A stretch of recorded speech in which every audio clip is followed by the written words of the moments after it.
Why the 2022 World Cup in Qatar is the craziest ever. Scorching heat, no beer, no kissing in public. This World Cup is very different. This is the first World Cup to be held in the Arab world. It's also the most expensive ever held, but that's not what makes it so remarkable. Qatar's bid seemed odd from the start. It's a tiny desert monarchy. What's more, its soccer team had never qualified for a World Cup. There have been allegations of bribery in the selection process. Qatar's Emir, Tamim bin Hamad Al Thani, oversaw Qatar's bid. The Qatari royal family is the third richest in the world.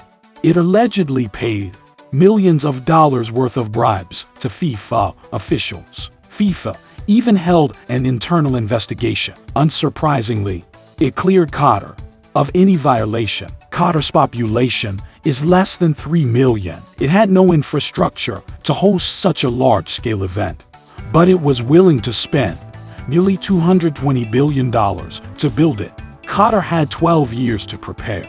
It repurposed one venue and built 7 new ones. It also needed many new hotels to host the guests. Qatar practically built new cities just for the World Cup. It achieved this by hiring migrant workers. Qatar has a long record of human rights violations. Its migrant workers are paid little and work in terrible conditions. Hundreds of them are forced to live in tiny, dirty apartments. They also have to work in extreme heat. At least 6,500 migrant laborers have died in Qatar since 2010. What's more, workers can't leave without the employer's approval. This has sparked an international outcry. The fans were also faced with many difficulties. FIFA World Cups are typically played in June and July. However, Qatar's summer is extremely hot and humid, so the tournament was moved to November and December. But even in these months, temperatures can reach 86 degrees Fahrenheit. Qatar officials promised fans they would feel welcome. However, this was often not the case. Homosexuality is illegal in Qatar. It is punishable by up to 7 years imprisonment.